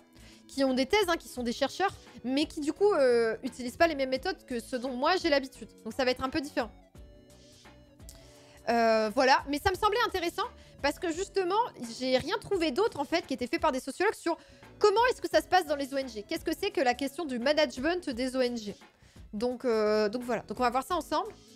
Et il faut juste que je change le titre qu'il y a au-dessus de moi et ça sera bon. Donc je vais mettre, donc c'est un texte qui date de 2020 aux éditions La Découverte. Et donc si ça vous intéresse, vous pouvez aller chercher le bouquin en entier plutôt que de juste lire la conclusion comme moi quoi. J'ai lu l'intro aussi de mon côté parce que j'avais peur. Je me suis dit celui-là vraiment c'est des gens qui font du management, on va peut-être le lire avant de le lire en stream, faut peut-être que j'aille bien vérifier. Il y a des valeurs sûres et puis il y a ça quoi, en gros, dans ma tête. Salut Anarmix. J'avais une copine à la fac dont c'était le sujet en 2004. C'est vrai? Incredible. Donc 2020, le management des ONG. On va lire la conclusion qui est très courte, vous allez voir. Et du coup, j'ai une bonne nouvelle. On aura le temps de regarder un documentaire. Je vais aller faire pipi avant. Vite. J'ai bu trop de thé. Je reviens. C'est pas grave, ça vous a teasé la suite. À tout de suite. Vite. Si fait lui. Tue-le, Marcus! Ne le tue pas! Il va déclencher l'alarme, fais-le! Non, ne tire pas! Ah bah désolé. Il t'a pas laissé le choix. Il allait déclencher l'alarme, on n'aurait pas pu faire notre truc, je pense. Bon, je sais pas ce que j'aurais fait dans la panique, je sais pas, je voulais pas le tuer, on aurait pu tirer dans la jambe, on aurait pu l'attacher après, je sais pas, pardon. Les choix timés, ça fait ressortir le pire de moi. Prends un scalpel. Bah oui, parce que, évidemment, moi, ce que j'ai chez moi, en déco, régulièrement, je me balade avec des scalpels. Et c'est vraiment quelque chose qui fait partie de mon intérieur, le scalpel. Bah oui. Je ressemble à un champignon et en plus, mon casque n'est pas le droit. Allez, bouge-toi, je te dis, ou bien je te tire dessus. Oh. Comment oses-tu? Comment oses-tu? La rébellion. Oh, la caméra. Qui vous a laissé sortir? Allez-vous-en! Mais qu'est-ce qu'ils font? Mais c'est pas permis ça, non? Non, mon perso a raison, c'est non. Mais qu'est-ce qui vous prend? Ah non, hein? Ah non. Un fourmilier avec un démon. Ah oui. Ah ben non. Oh mais regarde, tu l'as cassé. Tu as cassé mon petit fourmilier. Mais qu'est-ce que... Oh. Mais qu'est-ce que c'est que ce jeu? Ah. Mais qu'est-ce que tu as fait, petit démon? Ah, dénonce-toi. Non, non, non. Non, je peux plus t'invoquer dans ces conditions. Je ne peux plus. Écoutez, puisque ça se passe comme ça, je vais en choisir un autre de familier parce que là, c'est pas possible. Bonjour, petite. Voilà. Ah, ça va être mon nouveau truc. À chaque fois que je vais devoir séduire quelqu'un, je vais faire...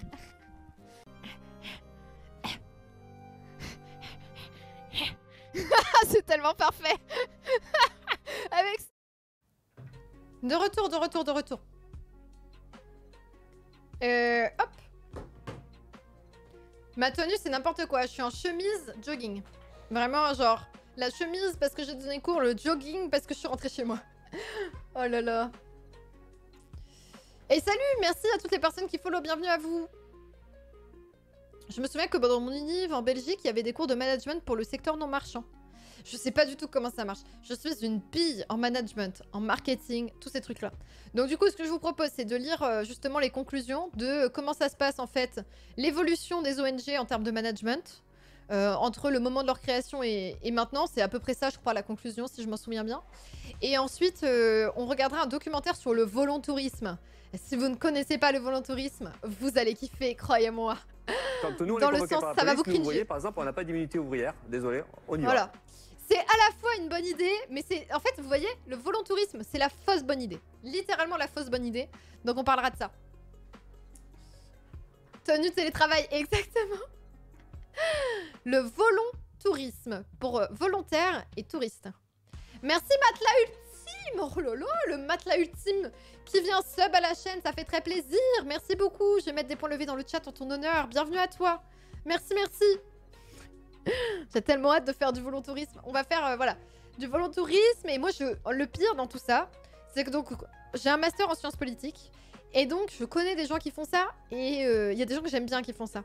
Donc, du coup, c'est pas une attaque individuelle. On va essayer de voir structurellement qu'est-ce que ça provoque, ok? On n'est pas là pour dire les gens qui font ça sont des merdes. C'est beaucoup plus... essayons de décentrer le propos sur les individus, ok? Et de comprendre pourquoi est-ce que ça marche, quels sont les leviers derrière. C'est hyper important. Voilà. Le nom du doc, je m'en souviens pas, mais quand j'aurai terminé, je pourrais vous le dire. Ah, quoique, je l'ai ouvert là. Avec les meilleures intentions du monde. C'est un envoyé spécial. Donc, du coup, voilà. Mais il y a des trucs bien dans envoyé spécial parfois, vous allez voir. Mais par contre, on va avoir la voix insupportable de journaliste. Je vais essayer de lire le texte de XTcast comme ça. Les problèmes du travail des ONG, c'est dans les métiers passion. On n'a pas de cours pour séparer le privé du professionnel. Voilà, vous allez avoir cette voix-là, je vous préviens. Mais je pense que ça va être intéressant quand même. Et au pire, on crachera sur le documentaire. Voilà. Là, ce sera vraiment du react, quoi. C'est parti. Mais ouais, préparez-vous, ça va être cette voix. Conclusion. Le management des ONG, qu'est-ce qu'on peut en dire? Le monde des ONG a connu de profondes mutations depuis l'émergence des premières organisations. On l'avait dit la dernière fois, mais vous étiez sûrement pas là. Mais les premières organisations de type ONG, c'est la Croix-Rouge, tous ces trucs-là. C'est au sortir de la Seconde Guerre mondiale. Après, il y a eu plusieurs vagues d'ONG comme ça qui sont créées, notamment dans les années 60 avec Greenpeace et tout ça. Mais en gros, il y a plusieurs vagues à chaque fois et on a des évolutions qui se font un peu sur le temps long. Et maintenant, on est dans une évolution néolibérale et gestionnaire où le but, c'est d'essayer de faire des missions et le plus vite possible et d'être rentable. Quand et nous, on est voilà. convoqués par la police, nous, vous voyez, par exemple, on n'a pas d'immunité Merci. ouvrière. Désolé, on y va. Merci beaucoup Koten pour les 9 mois de soutien, 9 mois le bébé, incredible, incredible. Mais oui, alors du coup, on n'est pas non plus dans un but de faire du profit, parce que les ONG, ce ne sont pas des entreprises, mais par contre, on essaye que vraiment l'argent soit bien utilisé, parce qu'on galère à obtenir des subventions et tout ça, donc on est vraiment à devoir compter les centimes près et justifier l'utilisation de chaque centime. Mais ça, pareil, n'hésitez pas à aller voir la chaîne de rediff, ça sera posté dessus quand j'aurai le temps, toutes les rediffs qu'on a déjà fait sur ça. Donc le monde des ONG a connu de profondes mutations. L'adoption de pratiques, de concepts et de techniques de gestion des entreprises n'en est pas moins étonnante. Donc ça veut dire que la manière qu'on a de gérer les entreprises, ça, c'est un modèle qui s'est diffusé dans le monde des ONG. Les notions de stratégie, de communication, de positionnement concurrentiel ou d'innovation marketing que nous avons analysé dans cet ouvrage, ça donne envie de lire l'ouvrage, pourront peut-être déstabiliser les représentations existantes et même sembler provocatrices, voire être perçues comme une vision cynique des évolutions récentes du monde des ONG. Donc du coup, en gros, on avait vu un peu, c'est pour ça que j'ai mis ce texte-là en conclusion, on avait vu un peu dans un autre texte qu'il y avait un budget énorme qui était mis maintenant dans les ONG, alors qu'avant il était quasiment inexistant, dans la pub, la com, le marketing, pour essayer justement de vendre l'ONG aux gens pour que les gens fassent des dons. Et donc justement, on avait regardé des petites pubs avec comment est-ce qu'on essaye de faire tirer l'alarme aux gens, de les faire culpabiliser pour qu'ils aient envie de donner de l'argent en se disant « Non mais là c'est vraiment trop grave, il faut trop que je m'implique », en gros. Les lunettes des sciences de la gestion offrent pourtant un regard inédit sur certaines pratiques à propos desquelles les ONG communiquent très peu, alors même qu'elles deviennent omniprésentes et permettent souvent d'assurer la légitimité et la soutenabilité de ces organisations. Donc en gros, si on ne fait pas de gestion aujourd'hui, si on ne fait pas tous ces aspects marketing, il n'y a plus de sous qui rentrent dans les ONG. Mais ça, on l'avait vu aussi dans un autre texte, c'est que... J'ai un poil de chat sur mon verre. On l'avait vu dans un autre texte, c'est qu'en fait, les ONG n'ont pas le choix que de faire ça, sinon elles n'arrivent pas à faire de dossier de subvention et elles n'arrivent pas à obtenir des sous pour continuer leurs actions. Donc en fait, elles sont piégées. C'est parce que le monde est néolibéral et capitaliste qu'elles sont poussées à le devenir elles-mêmes. Même quand, à la base, la création des ONG n'est pas du tout sur ce modèle-là. Inversement, montrer que les sciences de la gestion permettent aussi de dire quelque chose du monde des ONG est un moyen de montrer que l'idée d'un encastrement mécanique du management au monde économique n'est pas une fatalité. Donc en gros, le management va se généraliser hors de ce contexte d'émergence qu'est l'entreprise. Et c'est pas non plus une fatalité dans le sens où c'est pas forcément une colonisation. Peut-être le terme colonisation est pas vraiment le bon. Je pense que tous ces chercheurs sont blancs, mais la colonisation des causes justes par les marchés financiers. Tu pourrais dire... Vous savez quand il y a du papier et que ça bave là, comment on appelle ça? Je sais plus comment on appelle ça. Pas imprégnation. Je vais trouver. Ah, parce que appropriation, c'est un autre concept en sciences sociales. Déteindre, voilà, c'est ça. On pourrait dire que les marchés financiers ne vont pas déteindre sur des causes justes. Ou la capillarité, contamination, voilà, c'est ça. Après, contamination, le problème, c'est que c'est médical. Et du coup, on n'aime pas trop prendre des métaphores médicales pour parler de phénomènes sociaux. Parce que ça viendrait à penser le corps social comme... voilà, comme un corps humain, quoi, et ça pose plein de problèmes, en fait. C'est critiqué méthodologiquement. Mais voilà, déteindre, parasiter, la capillarité, tous ces trucs-là, ça peut marcher. En tout cas, la colonisation des causes justes, non, voilà. En tout cas, voilà, c'est pas pour autant que... C'est pas une fatalité, et c'est pas pour autant que les principes de management vont venir, comme ça, d'éteindre sur des causes justes et que les marchés financiers vont venir parasiter du coup ces causes. Cause juste, c'est mis entre guillemets. Hein. Cause juste, comme ça, en mode c'est ce qui est considéré comme la bonne cause. Les différents chapitres nous montrent que l'étude des ONG permet d'enrichir les sciences de la gestion. Donc là, c'est pour justifier en gros leur bouquin, c'est de dire on a besoin des sciences de la gestion pour comprendre le fonctionnement des ONG parce que les ONG aujourd'hui, ça devient elles ont un fonctionnement managérial. Et puis en même temps, quand on s'intéresse aux ONG, on comprend mieux le fonctionnement des sciences de la gestion parce qu'on voit que les impératifs gestionnaires se transmettent aussi dans d'autres milieux que celui de l'entreprise. Débordés, voilà, c'est ça. Longtemps peu sensibilisés aux techniques de gestion utilisées dans des entreprises publiques ou privées, les ONG ont proposé des solutions originales aux questions de la gestion des ressources. Gestion des ressources à déployer dans l'urgence, sur des terrains distants et sur des terrains parfois méconnus. Des projets, des actions ponctuelles ou de long terme financés par des ressources fluctuantes ou des personnes mobilisées autour de causes plus que pour la rémunération qui peuvent en être tirées. Ah, mais ça c'est génial! Si les gestionnaires s'emparent de ce truc, on pourrait avoir une cause dans chaque entreprise qui ferait que les gens seraient motivés. Mais oui, c'est du génie pour les ressources humaines. Deviens la cause, la valeur que tu as envie d'être. Tu n'es pas motivé par l'argent pour ce poste, ni par le prestige, mais par la cause. C'est horrible. Vraiment, l'angoisse. Voilà. Donc, tu te retrouves à être motivé par des projets, par les personnes mobilisées autour, donc tous les gens que tu rencontres et que tu considères comme intéressants. Ça, on l'a vu dans les ONG. Les ONG, c'est aussi beaucoup d'interpersonnel. On est super content de rencontrer plein d'autres gens qui ont la même vision du monde que nous. La culture d'entreprise, finalement. C'est ça. C'est le truc de la Silicon Valley, on va changer le monde, c'est clair. Il y a un peu de ça dans la culture startup, c'est vrai. Ouais, carrément. Salut Dystopiarg. Ça y est, j'ai lu trop longtemps. Avec le cours que j'ai donné ce matin, ma diction commence à être éclatée. Je vais boire, ça ira mieux. Et donc, les personnes sont motivées par un type d'engagement Donc je m'engage dans une cause qui me semble juste, plus que par le respect d'une autorité hiérarchique ou la peur du licenciement. Les gens qui bossent dans les ONG ont moins peur du licenciement que dans les entreprises. Elles se plient moins aux choses parce que c'est la hiérarchie qui leur demande, mais elles sont en fait motivées par l'engagement à la base et par les causes qui sont promues par l'ONG. C'est comme pour beaucoup de secteurs du divertissement, ça part d'un monde de passionnés et dès que les capitalistes voient qu'on peut faire de l'argent ou de l'influence dessus, ça se transforme au monde du profit. C'est ça. Mais là, justement, ils étaient en train de dire qu'on peut utiliser cette motivation et la déplacer vers le monde de l'entreprise aussi, quoi. Ça peut donner quelque chose sur ça, quoi. Bon appétit, Astar. Matas, c'est un pingouin et on peut faire pouic pouic sur le nez du pingouin. Parce qu'il a un petit bec. C'est très mignon. Voilà. Je suis très contente d'avoir cette tasse. Elle vient de Maison du Monde, je l'ai achetée il y a 2 ans, je crois.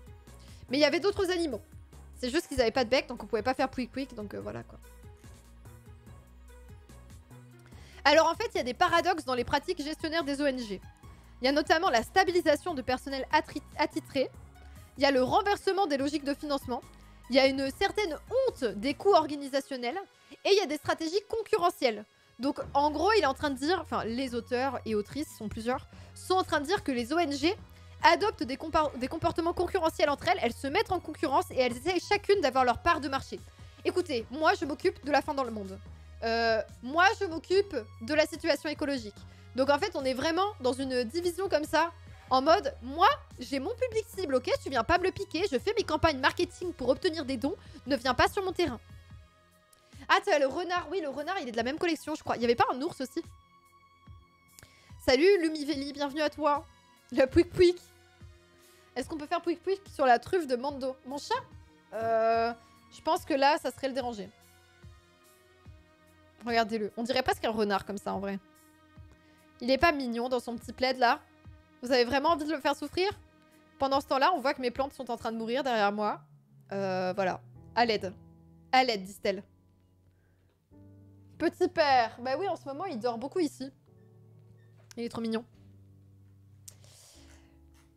En matière de gestion des compétences, la difficulté que connaissent les ONG est que pour faire face à la technicité croissante de leur mission, donc de plus en plus elles ont besoin d'avoir des compétences particulières pour mener leur mission, elles cherchent à stabiliser leur main-d'œuvre, donc à salarier, et à recruter des personnels de plus en plus qualifiés.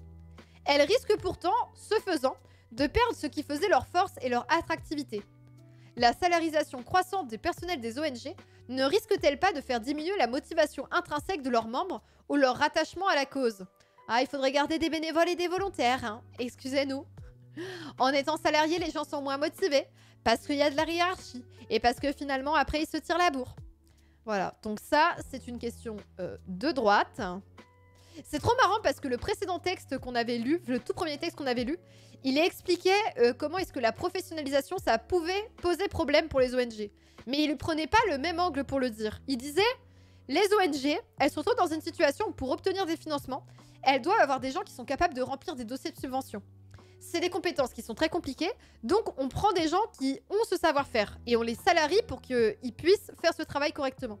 Et comme il y a de plus en plus de salariés, et ben petit à petit, il y a un changement de paradigme qui fait que les ONG ont un fonctionnement d'entreprise, qui font qu'elles perdent le sens initial de leur action. Mais là, il est en train de dire, ah bah ce qui faisait la force et l'attractivité pour les salariés, c'est en train de disparaître là. Mais pourquoi votre intérêt, c'est la motivation des salariés? Mais vous êtes vraiment... Enfin, les sciences de la gestion, c'est comment garder des salariés heureux. Excusez-moi, nous avons besoin de vaches à lait. Comment vous rendre plus heureux pour que vous continuiez à donner du lait en maximum, s'il vous plaît? À l'aide. Genre, c'est vraiment pas mon délire, les sciences de la gestion. Hein. Déjà, ça n'a de science que le nom, mais ça, c'est mon avis. Trash talk. Voilà, c'est le trash talk. Je continue quand même, hein, parce que voilà, management... La diversification des profils incite à la formalisation des politiques de gestion des ressources humaines. Ne risque-t-elle pas de s'effectuer au détriment de l'agilité organisationnelle qui faisait souvent la force et l'attrait de ces organisations? Donc ça, c'est des problématiques de RH, en plus d'avoir des problématiques de gestionnaire, donc pourquoi pas. La croissance des structures, donc la croissance des ONG, le fait qu'elles soient de plus en plus grandes et qu'elles emploient de plus en plus de monde, a impliqué une multiplication des rôles possibles, y compris dans les fonctions de support. D'accord. Si tu veux motiver tes plantes à pas mourir, tu peux leur montrer des photos qu'elles sont pas si mal loties. Je peux t'envoyer une photo de mon avocatier. Oh non, 2 pauvres feuilles qui poussent péniblement en haut. Non mais là, c'est vrai qu'elles vont pas très bien. C'est ici le hate reading scientifique. Non mais des fois je suis heureuse, des fois je suis triste. Hein. Tu sais, on tombe sur des trucs, voilà quoi. Alors, je passe au deuxième paradoxe, c'est le financement des ONG. Désormais, il ne s'agit plus seulement de lever des fonds avant d'imaginer des projets réalisables en fonction des ressources obtenues. Donc tu fais pas juste « Ok, je veux de l'argent pour monter un projet. On a de l'argent, on monte le projet en fonction. » Maintenant, les ONG doivent financer la continuité de leur organisation. Comme elles ont des salariés, elles sont obligées d'avoir des ressources de manière constante comme ça et de constamment avoir des levées de fonds. Même les ONG humanitaires orientées vers l'urgence et le court terme diversifient leur activité et font coexister des interventions d'urgence, des projets de développement et des activités de plaidoyer, ce qui les incite à stabiliser leurs sources de financement. Et on l'avait dit, les ONG, le problème c'est que pour être une ONG, il faut être aussi indépendante des États et des bailleurs de fonds privés, à la fois des deux.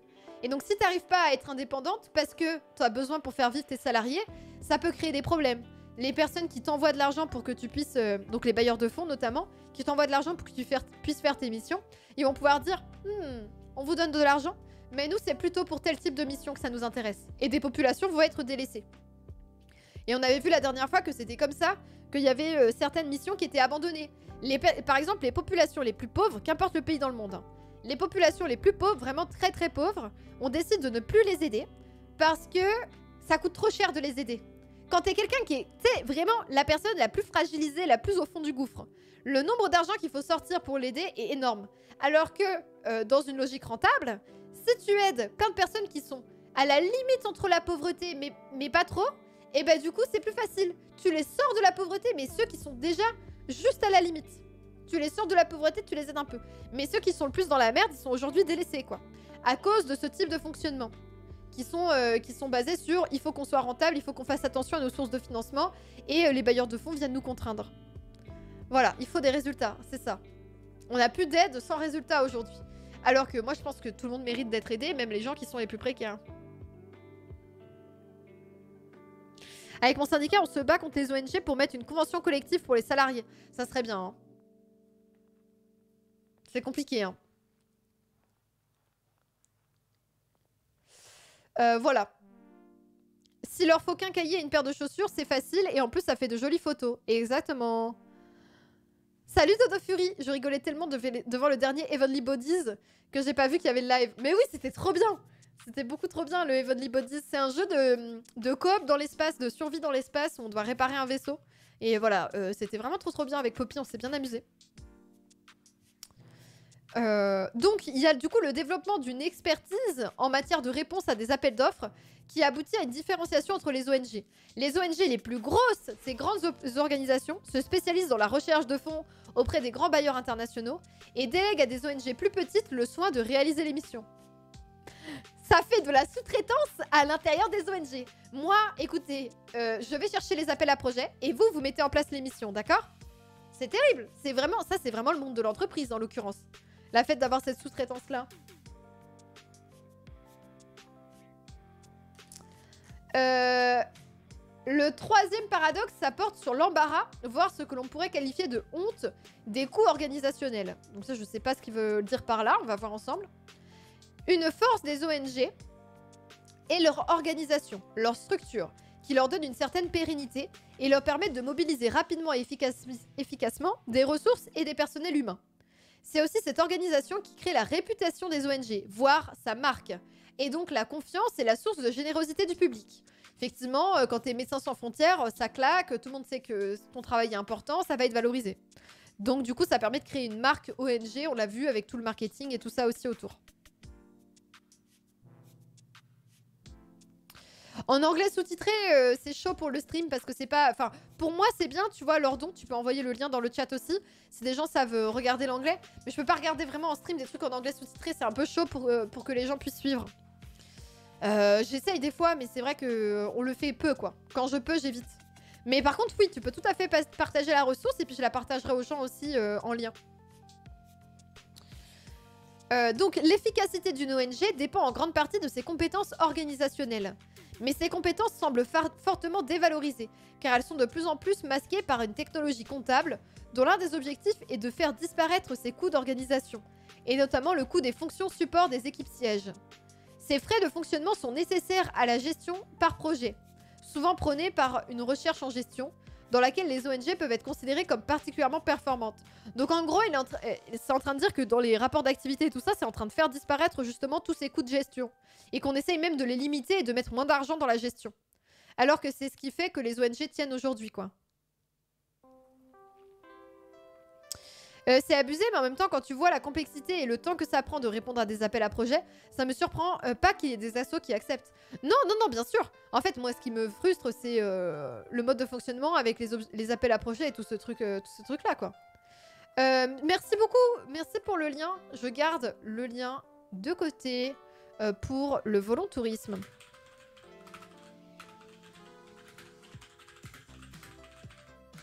Hop là. Le quatrième paradoxe concerne le positionnement des ONG. En fait, les ONG, elles se retrouvent à pallier les manquements de l'État. Parce que l'État arrête d'investir sur tout ce qui est social et solidarité. Et donc, du coup, les ONG viennent pallier les limites de l'État. Et elles sont aussi accusées de favoriser son retrait, le retrait de l'État. Et de permettre ainsi la diffusion de pratiques néolibérales. Oui, après, c'est normal qu'elles soient accusées de ça. C'est un fait. Mais c'est pas de leur faute non plus. Tu vois, c'est le mode de fonctionnement est comme ça aujourd'hui. C'est terrible, c'est un espèce de piège en fait qui se referme sur elles. Il y a moins d'État, donc elles sont obligées de faire des actions. Comme elles font des actions à la place de l'État, bah, l'État se désinvestit encore plus. Donc forcément, quoi, c'est une espèce de cercle vicieux, c'est compliqué de s'en sortir, quoi. L'adoption de techniques issues du monde de la concurrence et du profit amène les ONG à des comportements qui ne semblent pertinents que pour développer un avantage concurrentiel, mais qui sont discutables dans le cas de missions non marchandes telles qu'elles sont censées porter. Ça, c'est chaud quand même. Quand on est convoqué par la police, nous, vous voyez, par exemple, on n'a pas d'immunité ouvrière. Désolé, on y va. Ça, c'est chaud de ouf, en vrai. De voir que, en fait, elles se retrouvent à vouloir créer des avantages concurrentiels par rapport aux autres ONG, à se mettre en concurrence. Mais donc, du coup, ce qui vient complètement casser les valeurs et les missions non marchandes qu'elles sont censées faire à la base, quoi. Salut Coctopus. Merci Lodart pour le Prime et les 2 mois de soutien. Merci beaucoup. Bienvenue à toi. Et merci à toutes les personnes qui follow. Bienvenue à vous. Merci, merci. Merci Lodart. Des proches étaient assez vocales contre les restos du cœur à cause du fait que ça devrait être l'État qui s'en charge. Mais que du coup, les artistes dont personne n'entend parler toute l'année, faut leur intéressant pour la bonne cause. Ouais, bien sûr, mais c'est super compliqué, hein. Parce que en tant qu'artiste, quand on te propose ça, tu te dis quoi? Tu te dis, bah si je refuse, et les gens, ils vont faire quoi? Ils vont dire, bah en fait, tu t'en fous qu'il y a des gens qui meurent de faim, tu vois? C'est pour ça que c'est pas un problème individuel, c'est vraiment un problème structurel qui montre que quand même, il y a des enjeux qui majeurs et que plus il y a l'État qui s'investit, plus on va se retrouver piégé dans ces situations-là. Ouais, carrément, parallèle avec le monde de la recherche, il est pertinent aussi, hein, bien sûr. Dès qu'il y a du désinvestissement de l'État, de toute façon, c'est pertinent de faire la comparaison, je pense. C'est juste que là, en plus, il y a du colonialisme. Parce que les populations sur place ont des missions qui sont de plus en plus pourries et à cause de ça, quoi. Et qui sont de moins en moins efficaces à cause de ça. Déjà que de base, c'était questionnable d'avoir ces missions. Et la forme que ça prend, là, maintenant, est encore plus questionnable, quoi. On perd le fond et la forme, petit à petit. Mais c'est à cause du contexte économique et politique global, hein. C'est terrible. Les ONG aussi font face à une lassitude du don et sont parfois accusées de néocolonialisme. L'accès à l'indépendance de nombreux pays du Sud s'est accompagné de l'émergence puis du renforcement des sociétés civiles locales, parfois jugées plus efficaces que les ONG humanitaires du Nord pour intervenir au niveau local.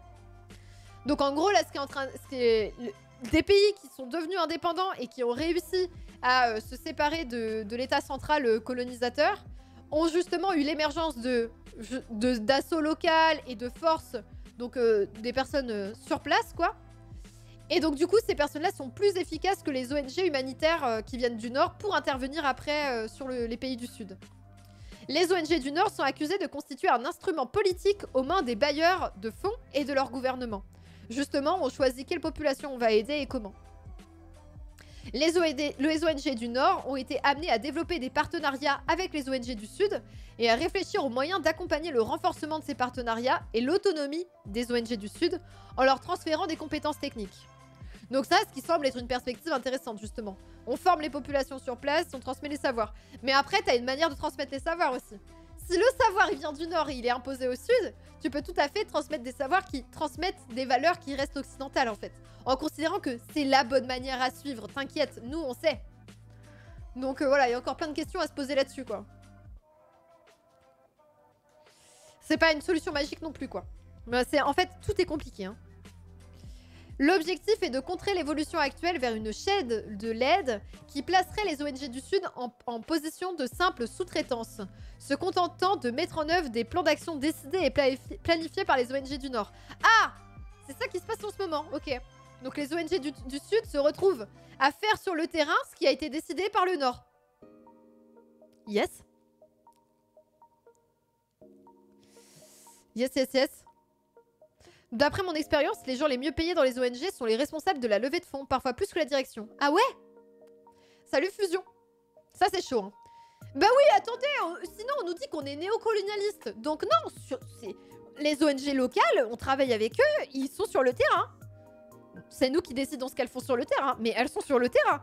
C'est de nous dont vient l'argent, mais c'est sur le terrain. Yes. Voilà. Les ONG, elles interagissent de plus en plus avec le monde économique. Cette porosité est d'autant plus évidente que les ONG sont de plus en plus souvent dirigées par des managers ayant une certaine proximité avec le monde économique. Elles deviennent, les ONG, capables de parler le langage économique, d'en comprendre les codes et d'y être audibles, donc d'être entendues aussi par les entreprises pour obtenir de l'argent. Si les risques de cette proximité avec le monde de l'entreprise sont évidents, les possibilités sont aussi nombreuses. Par exemple, lorsque l'objectif d'une ONG est d'influencer les entreprises privées. Ou d'influencer aussi les gouvernements en faisant du lobbyisme, quoi. Les hybridations, ce qu'on appelle, attention, vous allez vomir, l'entrepreneuriat social. Et les partenariats public-privé se multiplient. Poursuivre la professionnalisation tout en conservant l'éthos, donc la manière d'être du volontaire, constitue un programme ambitieux pour ces organisations étranges. Le défi pour les ONG est de parvenir à intégrer les techniques du management sans perdre leur orientation et ainsi de maintenir leur statut d'organisation alternative. Voilà. Donc c'est pour ça qu'on n'a pas lu le bouquin en entier, parce que clairement, eux, ils sont favorables à cette hybridation, ça se sent. Moi, j'ai l'impression que ça va être une chimère absolument horrible et qu'à la fin, les ONG vont se faire bouffer et que ça va juste être des entreprises parmi tant d'autres.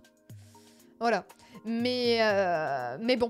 Surtout quand on connaît l'histoire des ONG, où quand même, dans les années 60, on a la mise en place d'ONG qui sont post-coloniales, qui essayent de penser la décolonisation, qui sont marxistes, qui essayent de penser une lutte des classes et une émancipation des races à l'échelle mondiale. Et progressivement, ces ONG-là deviennent libérales et colonialistes et pensent qu'à la gestion financière, quoi. Donc moi, ça me donne zéro espoir, tout ça. Voilà. L'entrepreneuriat social, c'est une gestion d'entreprise pour des questions sociales. Voilà. Comment se faire du blé sur la misère, exactement. Voilà. C'était bien. En vrai, je suis contente de l'avoir lu, ce texte. Maintenant, on va lire... Enfin, juste la conclusion, comme ça, on peut critiquer un petit peu, ça fait du bien. Je suis pas toujours d'accord avec ce que je lis, hein, c'est important aussi. Mais ça veut pas dire que c'était pas intéressant, les conclusions qu'ils ont, parce que le regard de management, ça permet déjà de montrer... Parce que ça, on pourrait pas le voir autrement, en fait. Si tu as pas des connaissances en management, en économie et tout, on voit pas que le management se déplace des entreprises jusqu'aux ONG. Hein.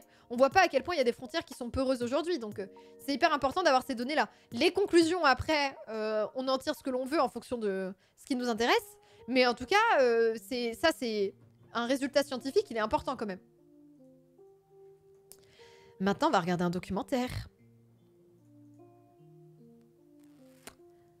Je connais bien le sujet, ma mère a été directrice d'une entreprise d'insertion en ZUP dans les années 80.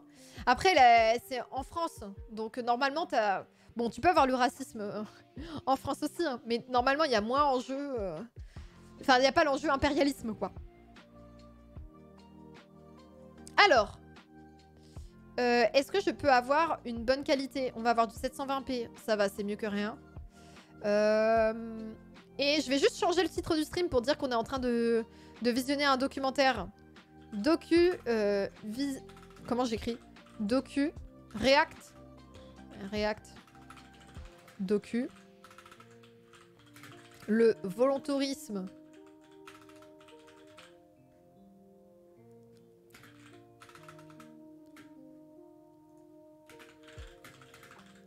Madame, c'est bientôt fini les vacances, on peut voir un film. C'est exactement ça.